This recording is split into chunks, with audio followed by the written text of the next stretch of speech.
প্রিয় শিক্ষার্থীবৃন্দ, আসসালামু আলাইকুম। আশা করি সবাই ভালো আছো, সুস্থ আছো। শিক্ষার্থীবৃন্দ, আমাদের আজকে নির্ধারিত ক্লাস অষ্টম শ্রেণীর বাংলা প্রথম পত্র।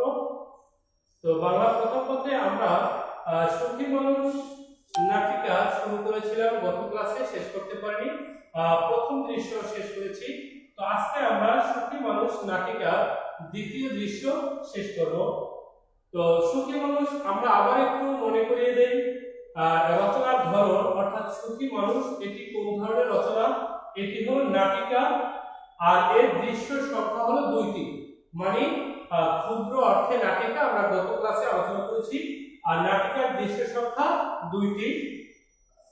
আর এখানে যে চরিত্র পরিচিতিগুলো পাই আমরা এখানে এই 5টি চরিত্র পাই। মোড়ল, যার বয়স 50 বছর, কবিরাজ, যার বয়স 60 বছর, হাসু, যার বয়স 45 বছর, রহমত, যার বয়স 20 বছর, আর লোক, যার বয়স 40 বছর। এই 5টি চরিত্র আমরা পেয়ে থাকি। তো শিক্ষার্থীবৃন্দ, আমরা দ্বিতীয় দৃশ্য আলোচনা করব। তোমরা দ্বিতীয় দৃশ্য বের করো বইটা খুলে। দেখো, দ্বিতীয় দৃশ্যের যে জায়গাটা হবে, যে পরিবেশটা হবে, সেই পরিবেশটি হলো বনের ধারে অন্ধকার রাত, চাঁদের ম্লান আলো, ছোট একটি কুড়ে ঘরের সামনে হাসু মিয়া ও রহমত গালে হাত দিয়ে ভাবছে। অর্থাৎ দ্বিতীয় দৃশ্যের যে পরিবেশটা কেমন হবে, সেই পরিবেশের একটি বর্ণনা দিয়েছেন নাট্যকার, যে সেখানে হাসু আর রহমত ভাবছে হলো এটাই, যে তারা যেই কাজে বেরিয়েছে, অর্থাৎ সেই সুখী মানুষের খোঁজে বেরিয়েছে, কিন্তু সুখী মানুষ খুঁজে পাচ্ছে না। তো তখন তারা কি করবে, এই ব্যাপারগুলো নিয়ে তারা ভাবতেছে। এরপরে রহমতের সংলাপ, কি তাজ্জব কথা, 5 গ্রামে একজনও সুখী মানুষ পেলাম না, যাকেই ধরি সেই বলে না ভাই আমি সুখী নই। অর্থাৎ রহমতের কথা হলো এই, যে সেই 5 গ্রাম খুঁজেও তারা একজন সুখী মানুষ পেল না, কারণ যাকেই জিজ্ঞেস করা হয় সেই বলে যে আমি সুখী নই।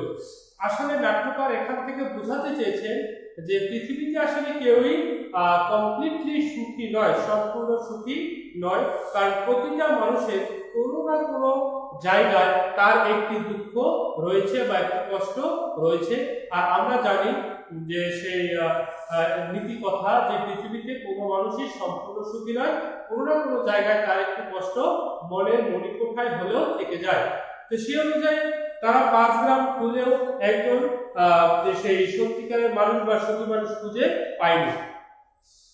তারপরে হাসু, আর তো সময় নেই ভাই, এখন 12টা, সুখী মানুষ নাই, সুখী মানুষের জামাও নাই, মরো তো তাহলে এবার মরবে। তো হাসু তখন রহমতের কথার জবাব দিল যে অনেক খোঁজার পরেও যখন আমরা সুখী মানুষ পাইনি এবং সুখী মানুষের জামাও পাইনি, তাহলে এবার আর মোড়লকে বাঁচানো যাবে না। কারণ কবিরাজ মোড়লের যে ওষুধ দিয়েছিল, সে প্রেসক্রাইব করেছিল যে যদি সুখী মানুষের জামা আনতে পারো তাহলে কেবল মোড়ল বাঁচবে। তো যেহেতু তারা সেই সুখী মানুষ এবং সুখী মানুষের জামা কিছুই খুঁজে পায়নি, সে অনুযায়ী এবার আর মোড়লকে বাঁচানো যাবে না। রহমত, আহারে আমরা এখন কি করব, কোথায় একটা মানুষ পাবো যে কিনা মানে অর্থাৎ যে সুখী।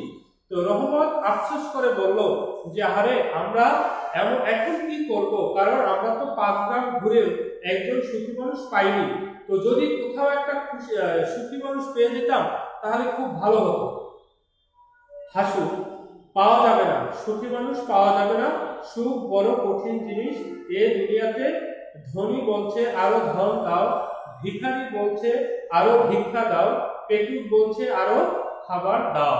অর্থাৎ পৃথিবীতে সবাই চাচ্ছে, ধনী সে আরো সম্পদ চাচ্ছে, ভিখারি সে আরো ভিক্ষা চাচ্ছে, পেটুক সে আরো খাবার চাচ্ছে। অর্থাৎ যার যা আছে সে কিন্তু তা নিয়ে সন্তুষ্ট নয়, তার আরো চাই। তো যেহেতু মানুষের চাওয়া পাওয়ার মধ্যে একটি বিস্তর ব্যবধান থাকে, আর এই ব্যবধানের কারণেই মূলত পৃথিবীর কেউই সুখী নয়। রহমত বলছে, আবারও বলছি, আমরাও বলছি, মোড়লের জন্য জামা দাও, আমাদের বকশিশ দাও, আমরাও অসুখী। অর্থাৎ রহমতের কথা হলো যে আমরাও অসুখী, কারণ রহমত এবং হাসু তারাও অসুখী, কারণ তাদেরও একটি প্রাপ্য রয়েছে, সেটিও চাওয়া পাওয়া রয়েছে, সেটি হলো যদি তারা সুখী মানুষের জামা সংগ্রহ করতে পারে তাহলে তাদেরকে বকশিশ দেওয়া হবে। তো যেহেতু তারা সুখী মানুষের জামাও পাচ্ছে না, আবার সেটা না পেলে বকশিশও পাবে না, সে অনুযায়ী তারাও কিন্তু অসুখী, কারণ তাদেরও একটি চাহিদা রয়েছে, যে চাহিদাটি তারা পূরণ করতে পারছে না। হাসু, চুপ চুপ, ঘরের মধ্যে কে যেন কথা বলছে, অর্থাৎ তারা সেই যাওয়ার পথে একটি ঘর দেখলো, কুড়ে ঘর, তো তার মধ্যে কেউ একজন কথা বলছে, এই জন্য হাসু রহমতকে চুপ করিয়ে দিল। ভূত নাকি, চলেন পালিয়ে যাই, ধরতে পারলে মাছ ভাজা করে খাবে। তো রহমত ভয় পেয়ে বলল যে ঘরের মধ্যে যে আওয়াজ আসছে হয়তো ভূত হতে পারে, তো যদি ভূত হয় তাহলে আমাদের ধরতে পারলে মাছ ভাজা করে খাবে, আমরা পালিয়ে যাই। আমরা জানি যে সেই গ্রামীণ পরিবেশে একটি কুসংস্কার রয়েছে যে হয়তো সেখানে তাদের কাল্পনিক কোনো প্রেতাত্মা বা ভূত বলতে এরকম একটি অস্তিত্ব কল্পনা করা হয়, যে যেটি মানুষকে যে কোনো সময় বিপদে ফেলতে পারে, মানুষের ক্ষতি করতে পারে।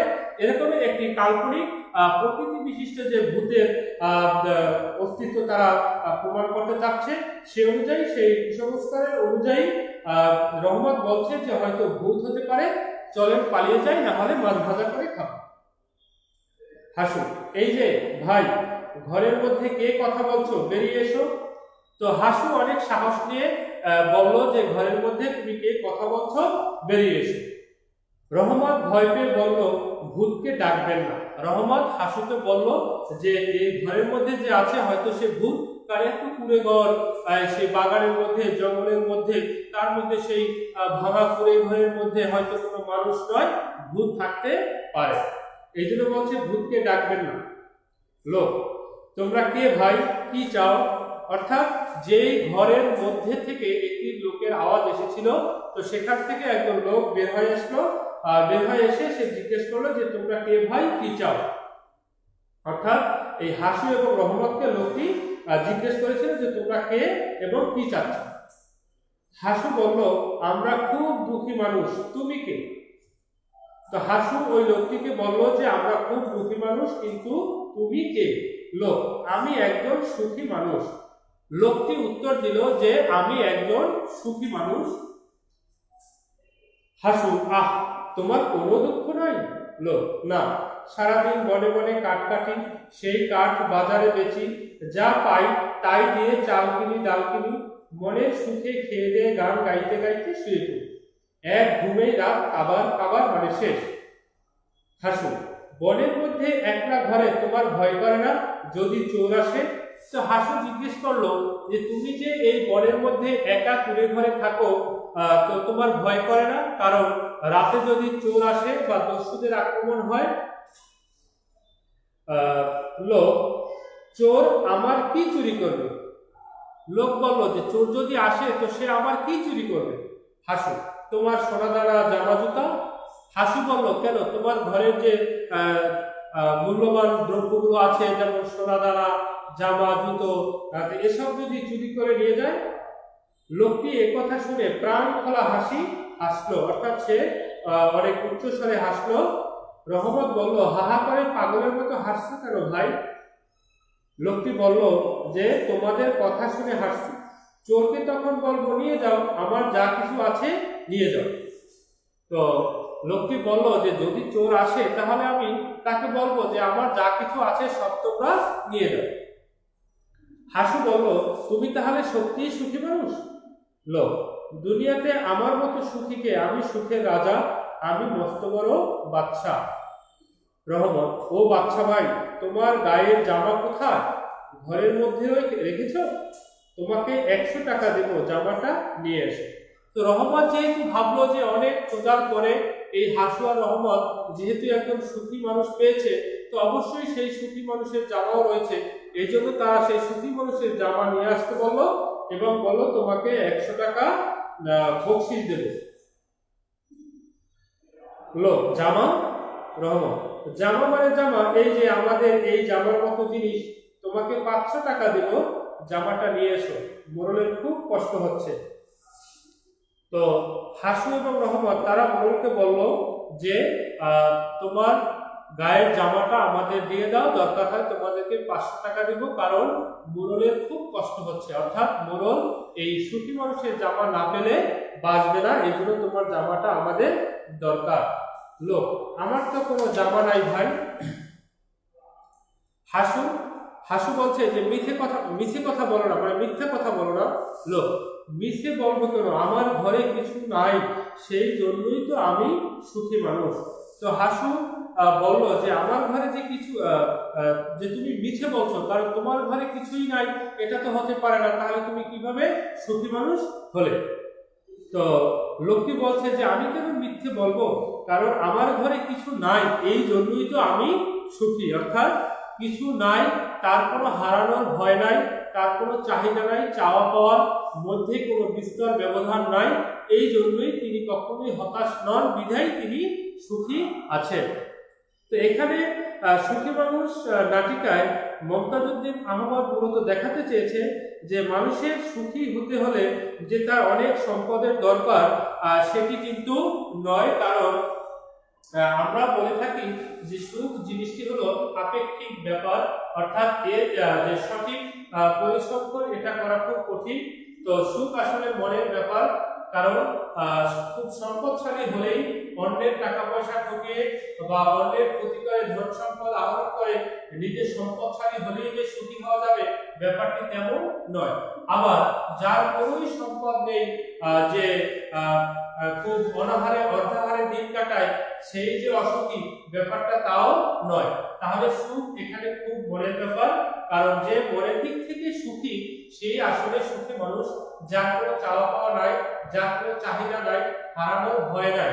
তো এখানে নাট্যকার মমতাজ উদ্দিন আহমদ মূলত এই সুখী মানুষ নাটিকায় তোমাদেরকে এই মেসেজটি দিতে চেয়েছেন যে সুখ যেহেতু আপেক্ষিক ব্যাপার, আর সুখটা এটা কোনো সম্পদের উপর নির্ভর করে না, সেজন্য সুখী হতে হলে অনেক টাকা পয়সার দরকার, সম্পদের দরকার, এই কথাটি সঠিক নয়। আবার অনেক টাকা পয়সা না থাকলে, কোনো কিছু না থাকলে যে সে অসুখী হবে, এই কথাটাও সঠিক নয়। তো শিক্ষার্থীবৃন্দ, আমরা এই সুখী মানুষ নাটিকার মূল আলোচনায় আমরা এটাই বুঝতে পেরেছি যে সুখ ব্যাপারটি সম্পূর্ণ আপেক্ষিক ব্যাপার, এবং সুখ এটা টাকা পয়সার উপর নির্ভর করে না। তো যেহেতু সুখ টাকা পয়সার উপর নির্ভর করে না, সেহেতু আমরা জোর করে, কাউকে ঠকিয়ে, কাউকে অত্যাচার করে বা কারো ক্ষতি করে অনেক সম্পদ ছিনিয়ে এনে আমরা যে সুখী হব, এটা কখনোই সঠিক নয়। যেমনটা আমরা দেখতে পাই এই সুখী মানুষ নাটিকার যে সেই মোড়ল চরিত্রটি, সেই মোড়ল সুবর্ণপুরের সব মানুষকে অনেক জ্বালিয়েছে, মানুষের ক্ষতি করেছে, মানুষের সম্পদ ছিনিয়ে নিয়েছে, এবং মানুষকে কষ্ট দিয়ে সে সুখ পেয়েছে।